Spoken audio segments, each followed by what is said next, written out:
Okay, that is better now. I'm not overexposed. I am tan though. I'm sure you can see that. I have been on vacation all week and I've been trying to spend quite a bit of time at the pool because I love it. It's been near 100 degrees. Sometimes it registered in my car yesterday, it registered 102 degrees. So there's that. So yeah, I've been trying to spend every waking hour at the pool this week. But I have had my sunscreen on and I'm trying to protect myself as much as possible. Though I do like to get a little tan. Sue me. But still, I don't like to burn, and I have not burned, so that's good. All right, well, we are taking our deep dive today into blackheads. We have, I don't know if I've turned this around. No, but we talked about our myth, our blackhead pore strips bad for your skin on Monday. Tuesday, we got some tips about retinoids and how retinoids can help with blackheads. Wednesday, we went, what the heck are even retinoids? And so I did a little skincare vocab lesson on that. And today we're going to do deep dive into blackheads. So let's start with what they even are. I know most of us can probably tell when we have them on our skin, but what are they really? They are small, dark lesions that appear on the skin, often on your face and your neck. They are they're like a symptom or a feature if you have mild acne, but they can appear even if you don't have acne. So they are correlated, but they're not one doesn't cause the other. And they can be together, but not necessarily, okay? So blackheads contain an oxidized version of melanin, all right? And that is the dark pigment made by cells in the skin, which is why they're called blackheads, because they look darker. Fast facts about blackheads. A lot of times people think, and I was one of these before I started studying this more, that you get blackheads because you've got tons of dirt under your skin. Blackheads are not trapped dirt, okay? They are that melanin, melanin, and it's been oxidized, and that is what causes that dark color. So, as with pimples, typically, squeezing, scrubbing your blackheads can make them worse. So to reduce blackheads, avoid oil-based skincare products and skincare products that contain alcohol, because that's just going to dry you out. And since blackheads are the dead skin and that melanin, then it's going to, if you get dried out, it's going to make them even worse. So they tend to appear when hormones lead to increased production of sebum, which is an oily substance. We talked about that previously in our Myth Monday. And sebum is the oil and our natural oils on our skin. So they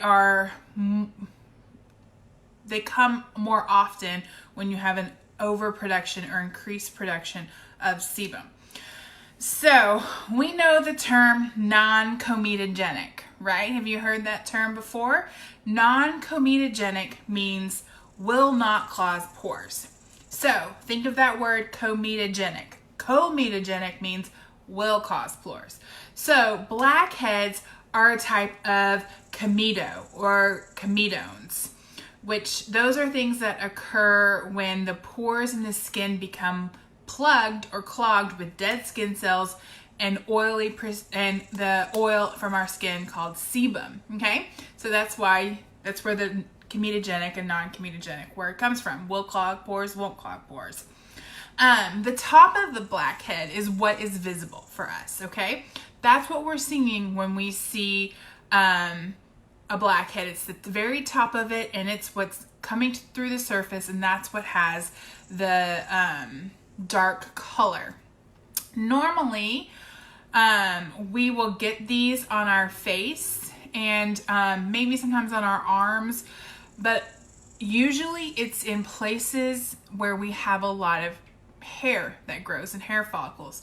And that's where the blackheads come from. It comes from the pores with the sebum producing glands that lie underneath. So when these hair follicles, these pores get clogged and plugged, that's when the pore reacts with oxygen in the air and turns black, forming the blackhead. So that's what makes a blackhead.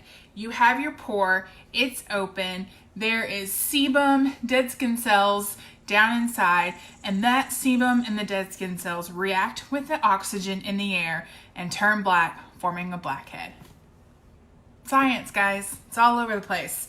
So a lot of times this reaction is what gets confused with dirt clogging the pores, because it's black, so we think, oh, it must be dirt clogging our pores, right? But blackheads are not linked to the cleanliness of your skin. Your skin can be clean, can have no dirt on them, and you can still get blackheads because you might still have dead skin cells and you might still have that excess of sebum. So that's why you need to use skincare products that control for both of those to deal with your blackheads, because just scrubbing away trying to get dirt off is not going to do it. Okay, so let's talk about some factors in developing blackheads. I've got a list here that I have found that I want to kind of run through just so that you're aware of them. So age and hormonal changes are an important factor. So like other symptoms of acne, blackheads are one symptom of acne, though you don't have to have acne to have blackheads. It's puberty and changes in hormone levels that change the spike in your production of sebum. However, it doesn't have to be just puberty. As we know, we can all get acne as adults as well. Also, androgen, which is the male sex hormone, can trigger greater production of sebum and a higher turnover in cells in puberty. So that's why a lot of male teens will get blackheads and acne, and even girls as well during that time, because it's when it's in overproduction. So also the overproduction of skin cells can cause blackheads. So if you're overproducing skin cells and they're dying and it's not getting removed, then they're going to get into your pore and then they're going to mix with the oxygen and then cause the blackhead. So other factors beyond that include blocking or covering your pores with cosmetics and clothing. So that's why you need to make sure you're fully taking your makeup off every day. Heavy sweating, that's why you need to make sure that you are washing your face after you sweat heavily. Other activities like shaving that open the hair follicles can cause blackheads as well. Doesn't mean you don't need to shave, it just means just be aware of that, and you might need to take precautions to protect against blackheads when you do shave. High humidity and grease in the immediate environment, because that can clog as well. Also, health conditions, certain health conditions can cause them. Stress can cause them. PCOS can cause them, and PMS as well. So that's kind of a deep dive into what blackheads are. We've talked about different ways this week that we can treat them and some myths about them. Yes, you can use pore removing strips. They're not going to necessarily damage your skin if you don't overuse them, but also you need to know that those pore strips are just a temporary fix and a surface level fix. If you want to have long-term effects and you want to go deeper, then you need to use a retinoid to really get in there and attack those blackheads, and also, bonus, fight the signs of aging. And some good retinoids are retinol, and then higher dosage or a higher effectiveness would be retinol with an A. It's the closest you can get to prescription strength vitamin A or retinoic acid. without getting a prescription, and then the highest would be the retinoic acid, but you're gonna have to go to your dermatologist, and it can be really drying and flaky, so I highly recommend retinol. And our intensive renewing serum is a retinol with an A. So not only is it gonna fight your signs of aging, but it's gonna help your blackheads as well. So that's it. This was a quick one today. A real quick deep dive into what blackheads are and how they're caused. If you have any questions or want to know any more information or want to know the products I would recommend to really tackle your blackheads, then I'm more than happy to talk with you about that. Send you recommendations on face washes or exfoliators or other retinol products. Just let me know, because I can send you that, anything to fit in your budget, and I will work with that. Okay? All right, you guys, have a great weekend. Enjoy it, and I will see you next time. Stay tuned. I'll be making an announcement soon on what the topic will be for next week. All right, have a good one, guys. Bye.